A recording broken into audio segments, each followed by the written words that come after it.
All right, today we're going to talk about something that could fundamentally change how people see you, and it all happens in the blink of an eye.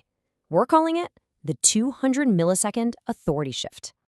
200 milliseconds. I mean, think about that. It's literally faster than you can blink.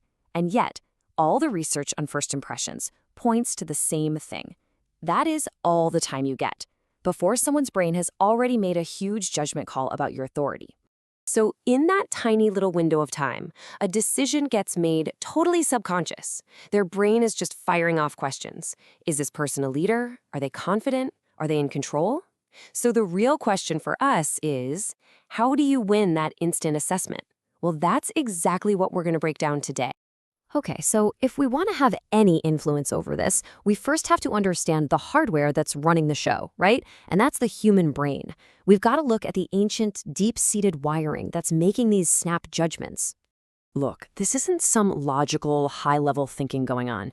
No way. This is your primal brain, your lizard brain, doing its thing. You've got the amygdala, right? Your brain's own little security guard, always scanning for threats and allies. And it picks up on things really fast. A deep, low-pitched voice, it hears that and thinks, okay, low threat, high authority. But a lot of fidgeting, a lot of excess movement, that just screams nervous system in distress, which translates to lower status. It's a survival thing, pure and simple. So if we know our brains are listening for these specific cues, the question becomes, how do we start sending the right ones on purpose? Well, our first tool is the most direct one we have, your voice. Let's really dig into how you can turn it into an actual instrument of influence. And it all starts with mastering vocal resonance. So let's get really clear on what we mean by vocal resonance. It's that deep, relaxed tone, you know the one. It doesn't come from up here in your throat. It's projected all the way from your diaphragm. That sound is a direct signal of a calm, confident nervous system. And listen, this isn't about being loud. Not at all. It's about your voice having a physical weight, a groundedness to it. And man, when you hear the difference, it's just night and day. On one side, you've got all the low authority cues, right? A tense, kind of high-pitched voice, talking way too fast, all coming from the throat. That's the sound of stress. But then you have the flip side, the hallmarks of authority. A relaxed, resonant tone, a deliberate, even pace, and you can almost feel that it's coming from the chest. That signals total composure and control. So you're probably asking, okay, how do I actually find this? It's actually pretty simple. You can even do it right now. Go ahead, take a deep breath. But here's the key.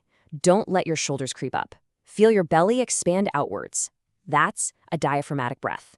Got it? Okay. Now, as you exhale, just hum a low, gentle Pay attention to the vibration. Where do you feel it? Is it in your nose, your throat? Try to guide that feeling down, down, down, down, until you feel it buzzing right in your chest. That's your point of resonance. And that is exactly where you want to speak from. All right, our second tool is a little different. It's actually less about what you do and more about what you don't do. It's all about stillness. But I want you to completely reframe how you think about that word. Because stillness is your weapon. It is a powerful demonstration of deliberate presence. And this is a really key distinction to make. We're so conditioned to see stillness as, passivity, weakness. But it is the absolute opposite. Think about it. When everyone else in the room is anxious and fidgety, the one person who is calm and still, that's the person who projects complete control. Not just over themselves, but over the whole situation. And again, the difference is just so obvious when you see it side by side. You've got the low confidence cues, you know the look, shifting weight from foot to foot, tapping fingers, gestures that are just all over the place, a gaze that can't land anywhere. It's just nervous energy literally leaking out. But then look at the other side, high confidence. A grounded stance, like you're rooted to the floor. Movements are purposeful, deliberate. The gaze is steady. It's all about economy and intention. So why is this so powerful? Why does it have such a huge impact? Well, it goes right back to that primal brain we were talking about. All that extra movement, to our ancient wiring, that signals a nervous system in distress. It signals danger. But a calm leader, they non-verbally communicate safety. They communicate competence. And that is exactly what our survival-focused brain is desperately looking for in another person. Okay, so we have our two core pieces of the puzzle, that resonant voice and that deliberate stillness. Now let's put it all together. Let's see how you can actually use these things to command that critical first 200 milliseconds. So here it is, your authority toolkit. It's actually pretty simple. First, your resonant voice, speaking from your chest to signal you're calm. Second, your deliberate stillness, owning your space to signal you're in control. And when you combine them, wow, they create this powerful aura of effortless confidence that primitive brain we've been talking about registers almost instantly.